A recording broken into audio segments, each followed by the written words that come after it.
Salut à toi, jeune entrepreneur. Toi aussi tu veux gagner beaucoup d'argent en roulant tes pouces sur ta radiocommande, en utilisant ces merveilleux drones? J'ai la solution. Suis le reste de la vidéo. Aujourd'hui, je vais te parler de la Insta360 One Air avec son capteur 1 pouce. Alors, je suis pas là pour débattre qui est meilleur, GoPro, Insta360. Je vais vous dire moi ce que j'en pense, ce que j'utilise. Après, vous êtes libre chacun d'utiliser la caméra qui vous fait plaisir. La meilleure, c'est celle que vous avez. Ça va faire 1 an maintenant que la Insta360 One Air est sur le marché.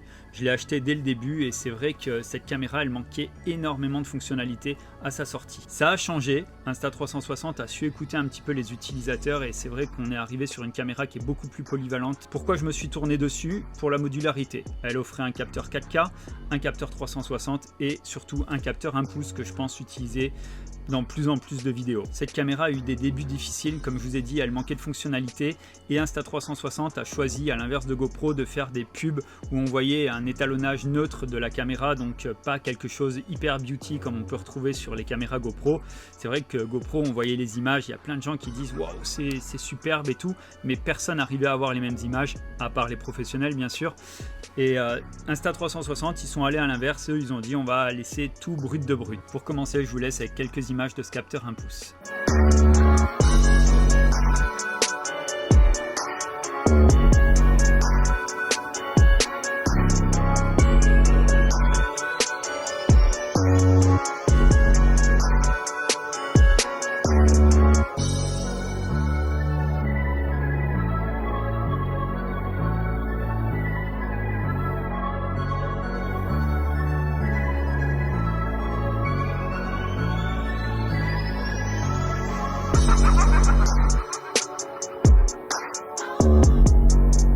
Que vous ayez déjà cette caméra ou si vous comptez l'acheter, que ce soit pour le module 4K, 360 ou 1 pouce, je vous invite de faire une première chose avant de l'utiliser, c'est d'aller dans les menus. Tout en bas, vous allez trouver un onglet pour étalonner le gyroscope du capteur. C'est hyper important et ça va jouer sur la stabilisation que vous voulez obtenir en post-production. Alors voilà, vous voyez que le capteur 1 pouce s'en sort quand même pas trop mal au niveau de la stabilisation. C'est sûr, c'est pas ce qu'on a sur une GoPro ou encore sur l'Insta360 avec le capteur 4. Ce que j'ai aimé sur la stabilisation de l'Insta360, que ce soit pour le 4K ou pour le module 1 pouce, c'est de la netteté, de la dynamique dans l'image qu'on va pas retrouver sur RealSteady. RealSteady, il est bien pour certaines utilisations. Si on veut donner un petit peu de vitesse, c'est sympa d'avoir ce flou de vitesse sur les côtés. C'est assez cool. Par contre, moi j'ai beaucoup de clients qui me demandent de la netteté, du piqué, tout ça dans l'image. Donc je vais plutôt me tourner sur une Insta360, quitte à rajouter ce flou de vitesse en post-production. Un autre point que j'aime beaucoup sur cette caméra, ça va être la post-production. Insta360 a créé Insta360 Studio. C'est un logiciel qui va vous permettre de faire du montage simple, mais moi j'utilise pas vraiment cette partie-là. Ce qui m'intéresse, c'est l'export pour pouvoir convertir mes fichiers. Donc on a une petite fenêtre ici, on va pouvoir choisir le bitrate jusqu'à 200 mégabits seconde.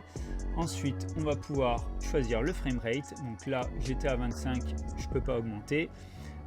En H.264, je vais pouvoir choisir du H.265 ou du ProRes 422 pour avoir un meilleur étalonnage. Ensuite, on va pouvoir rajouter le Color Plus. Ça, c'est un petit étalonnage d'emblée. Moi, je préfère encore une fois l'utiliser sur Final Cut. Et on va pouvoir enlever le grain. Donc en basse lumière, savoir que déjà cette caméra se débrouille vraiment très bien en basse lumière, mais en basse lumière on va pouvoir enlever un peu de grain. Ensuite vous venez choisir votre emplacement et vous faites OK, ça va retraiter la vidéo et l'exporter. Suivant la puissance de votre ordinateur, ça peut mettre plus ou moins de temps.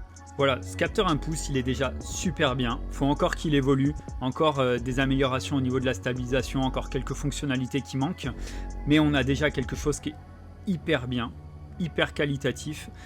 Au sol, je m'en sers en deuxième ou en troisième caméra, ça me sert de secours, je peux matcher avec des boîtiers DSLR sans aucun problème.